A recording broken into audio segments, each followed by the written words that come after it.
इस्कन संस्था द्वारा जो अदिनिया रथ यात्रा होउछि तापरे विगत दिन आम शास्त्र सम्मत जहाँ भी तर्क अच्छी उपस्थापन करूँ एवं शास्त्र अनुजाई जहाँ मत अच्छी से बाहरला कौन हिसाब से घोष यात्रा हो कि स्नान यात्रा हो अन्य कौन तिथि हो पार ना आमर जहाँ भी परामर्श रही से क्रम इस्कन कर्तृपक्ष रथ यात्रा को भारत वर्ष मध्य तिथि सम्मत हिसाब से करने आमको लिखित आकार जनई एवं स्नान यात्रा को भारत वर्ष और भारत वर्ष बाहर जेहेतु महाप्रभुଙ୍କର जन्मतिथि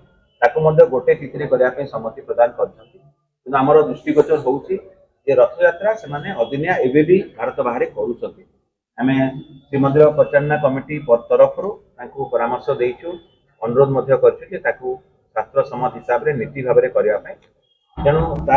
जदि से मानु ना परवर्ती कार्यानुष्ठान कौन कर जहाँ भी श्रीमंदिर परिचालना कमिटी राज्य सरकार का जहाँ परामर्श रही श्रीमंदिर भितर कौन फोटो उत्तोलन वीडियो उत्तोलन पूरा पूरी बारण अच्छी कटका अच्छी जदि किए कर विरुद्धाचरण कर श्री जगन्नाथ मंदिर आईन कि बर्तमान जहाँ दंड प्रावधान अच्छी निश्चित भाव में डेटरेन्स आणु ना बोली आमर भी उद्बोध हो क्रम मंदिर श्रीमंदिर परिचालना कमिटी परामर्श क्रमे आम एक चिठा जो नियम संशोधन हम श्री जगन्नाथ मंदिर आईन में आम राज्य सरकार को प्रेरण करूँ एवं माननीय मंत्री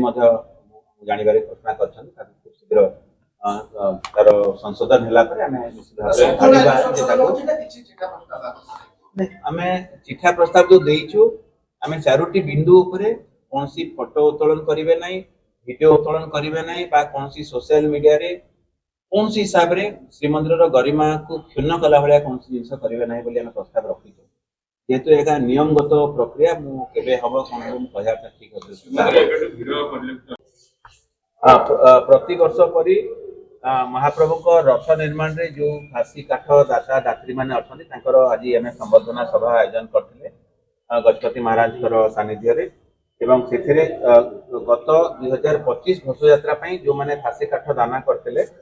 69 जन आम दाता दात्री थे 110 फासी गछ दान करते आम रथ निर्माण रे आपण जानिछंती फासी सहित अलगा असन धौरा एवं अन्य काठ मध्य व्यवहार होता है किंतु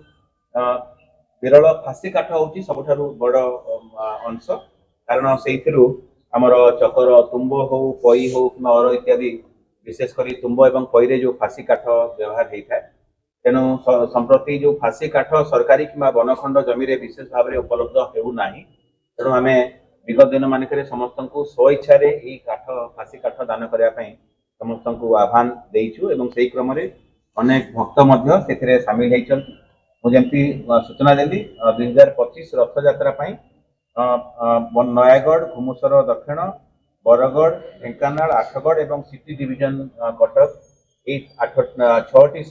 फरेस्ट डिविजन रु 69 जन दाता बा दात्री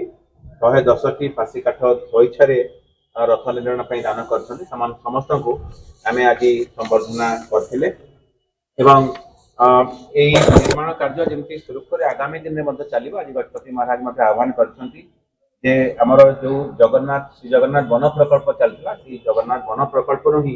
आम आमर रथ निर्माण जहाँ भी काष्ठ दरकार आम से व्यवहार करने चेष्टा करूँ एवं समस्त श्रद्धा सेवा और समर्पण भाव समस्त को आम गभीर भाव में कृतज्ञता ज्ञापन करूँ आम कही नीतिकांति सेवायत मान जमी रोचे प्रमुख अंश